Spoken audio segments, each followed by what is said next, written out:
Sir ನಮಸ್ಕಾರ. ನನ್ನ ಹೆಸರು ನವೀನ್ ಗೌಡ ಅಂತ ಹೇಳಿ. ಇವತ್ತು ನೋಡಿ, ಕರ್ನಾಟಕದ ಸ್ವಂತ ಆಟೋ ಮತ್ತು ಟ್ಯಾಕ್ಸಿ ಚಾಲಕರ 10 ಬೇಡಿಕೆಗಳು ಇಲ್ಲಿ ಸರ್ಕಾರದ ಮುಂದೆ ಇಡೋಕ್ಕೆ ನಾವು ಬಂದಿದ್ದೀವಿ. ಫಸ್ಟು ಏನಪ್ಪ ಅಂದರೆ, ಪಾರದರ್ಶಕ ಟ್ಯಾಕ್ಸಿ ವ್ಯವಸ್ಥೆ. ನಮ್ಮ ಬೇಡಿಕೆ ಏನಪ್ಪ ಅಂದರೆ, ಸರ್ಕಾರದ ನಿಯಂತ್ರಣದಲ್ಲಿ ಪಾರದರ್ಶಕ ಮತ್ತು ನ್ಯಾಯವಾದ ಟ್ಯಾಕ್ಸಿ ವ್ಯವಸ್ಥೆ ಬೇಕು. ಸಮಸ್ಯೆ ಏನಪ್ಪ ಅಂದರೆ, ಇಂದಿನ ವ್ಯವಸ್ಥೆಯಲ್ಲಿ ಬಾಡಿಗೆ, ನಿಯಮ, ಕಮಿಷನ್ ಎಲ್ಲವೂ ಖಾಸಗಿ ಆ್ಯಪ್ ಕಂಪನಿಗಳ ಕೈಯಲ್ಲಿದೆ ಸರ್. ಅದರಿಂದ ಪರಿಣಾಮ ನಮ್ಗೆ ಯಾವ ಥರ ಆಗ್ತಾಯಿದೆ ಅಂದರೆ, ಚಾಲಕರಿಗೆ ನಷ್ಟ ಆಗ್ತಾಯಿದೆ, ಹಾಗೆಯೇ ಗ್ರಾಹಕರಿಗೂ ಗೊಂದಲ ಆಗ್ತಾಯಿದೆ, ಯಾರಿಗೂ ನ್ಯಾಯ ಸಿಗ್ತಾ ಇಲ್ಲ. ಹಂಗಾಗಿ ಅದು ಪರಿಹಾರ ಏನಂದರೆ, ಸರ್ಕಾರವೇ ಬಾಡಿಗೆ ಮತ್ತು ನಿಯಮ ನಿಗದಿ ಮಾಡಬೇಕು.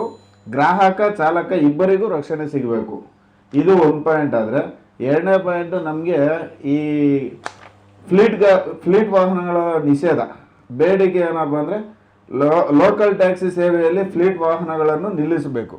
ಸಮಸ್ಯೆ, ದೊಡ್ಡ ಕಂಪನಿಗಳು ನೂರಾರು ವಾಹನ ಇಟ್ಟು ಲೋಕಲ್ ಚಾಲಕರಿಗೆ ಕೆಲಸ ಕಿತ್ತುಕೊಳ್ತಿದ್ದಾರೆ. ಪರಿಣಾಮ, ಸ್ವಂತ ವಾಹನ ಚಾಲಕರ ಆದಾಯ ಕುಸಿತಿದೆ, ಉದ್ಯೋಗ ನಾಶವಾಗುತ್ತಿದೆ.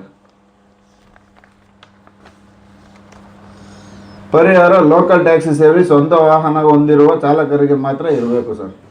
ಸ್ಥಳೀಯ ಚಾಲಕರಿಗೆ ಆದ್ಯತೆ. ಬೇಡಿಕೆ, ಕರ್ನಾಟಕದ ಸ್ಥಳೀಯ ಚಾಲಕರಿಗೆ ಮೊದಲ ಆದ್ಯತೆ ಕೊಡಬೇಕು ಸರ್.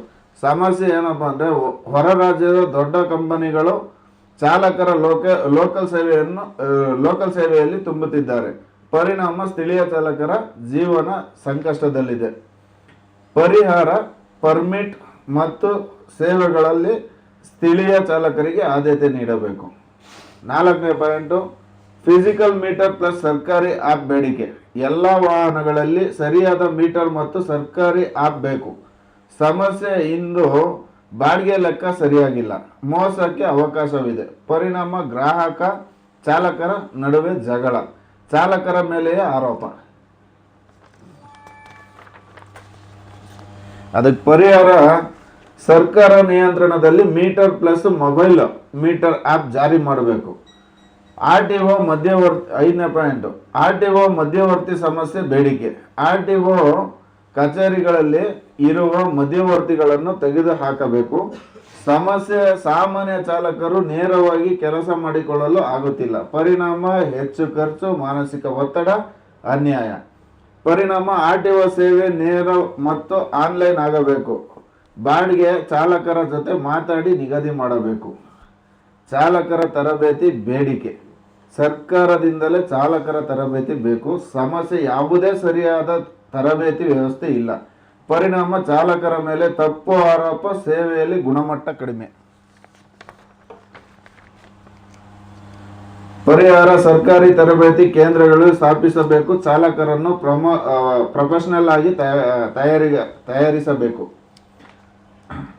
7ನೇ ಪಾಯಿಂಟು, MSME ಸೌಲಭ್ಯ ಬೇಡಿಕೆ. ಸ್ವಂತ ಚಾಲಕರಿಗೆ MSME ಸ್ಥಾನಮಾನ ಬೇಕು. ಸಮಸ್ಯೆ, ನಾವು ವ್ಯಾಪಾರ ಮಾಡುತ್ತಿದ್ದರೂ ಸರ್ಕಾರ ನಮ್ಮನ್ನು ಉದ್ಯಮಿಗಳೆಂದು ಗುರುತಿಸುತ್ತಿಲ್ಲ. ಪರಿಣಾಮ, ಲೋನ್ ಸಬ್ಸಿಡಿ ಸಹಾಯ ಸಿಗುತ್ತಿಲ್ಲ. ಪರಿಹಾರ, ಸ್ವಂತ ಚಾಲಕರನ್ನು ಸಣ್ಣ ಉದ್ಯಮಿಗಳಾಗಿ ನೋಂದಣಿ ಮಾಡಬೇಕು. ಆರೋಗ್ಯ ವಿಮೆ. 8ನೇ ಪಾಯಿಂಟು, ಬೇಡಿಕೆ, ಎಲ್ಲ ಚಾಲಕರು ಮತ್ತು ಕುಟುಂಬಕ್ಕೆ ಆರೋಗ್ಯ ವಿಮೆ ಬೇಕು. ಸಮಸ್ಯೆ ಏನಪ್ಪ ಅಂದರೆ, ಆರೋಗ್ಯ ಬಂದರೆ ಆದಾಯ ಸಂಪೂರ್ಣ ನಿಲ್ಲುತ್ತದೆ. ಅನಾರೋಗ್ಯ ಬಂದರೆ ಆದಾಯ ಸಂಪೂರ್ಣ ನಿಲ್ಲುತ್ತದೆ. ಪರಿಣಾಮ, ಸಾಲ, ಬಡತನ, ಕುಟುಂಬ ಸಂಕಷ್ಟ. ಪರಿಹಾರ, ಸರ್ಕಾರಿ ಆರೋಗ್ಯ ವಿಮೆ ಯೋಜನೆ ಜಾರಿ ಮಾಡಬೇಕು.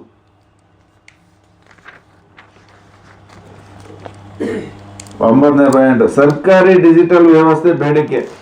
ಆ್ಯಪ್ ಕಂಪನಿಗಳಿಗೆ ಪರ್ಯಾಯವಾಗಿ ಸರ್ಕಾರಿ ಡಿಜಿಟಲ್ ವ್ಯವಸ್ಥೆ ಬೇಕು. ಸಮಸ್ಯೆ, ಖಾಸಗಿ ಆ್ಯಪ್ಗಳ ಚಾಲಕರ ಆದಾಯ ಕತ್ತರಿಸುತ್ತಿವೆ. ಪರಿಣಾಮ, ಚಾಲಕರು ಸಂಪೂರ್ಣ ಅವಲಂಬಿತರಾಗಿದ್ದಾರೆ. ಪರಿಹಾರ, ಸರ್ಕಾರದ ನಿಯಂತ್ರಣದಲ್ಲಿ trip bill, live tracking, emergency ಇರುವ ವ್ಯವಸ್ಥೆ ರೂಪಿಸಬೇಕು. ವಿಮಾನ ನಿಲ್ದಾಣ ಸೌಲಭ್ಯ ಬೇಡಿಕೆ.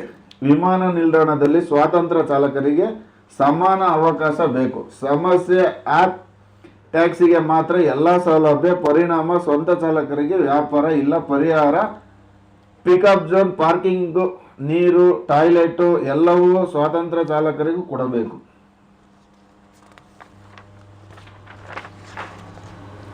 ಕೊನೆಯ ಮಾತು, ನಾವು ಬೇಡುತ್ತಿರುವುದು ದಯೆ ಅಲ್ಲ, ನ್ಯಾಯ ಮತ್ತು ಗೌರವ. ಕರ್ನಾಟಕ ಸರ್ಕಾರ ತಕ್ಷಣ ಚಾಲಕರ ಜೊತೆ ಮಾತುಕತೆ ನಡೆಸಬೇಕು.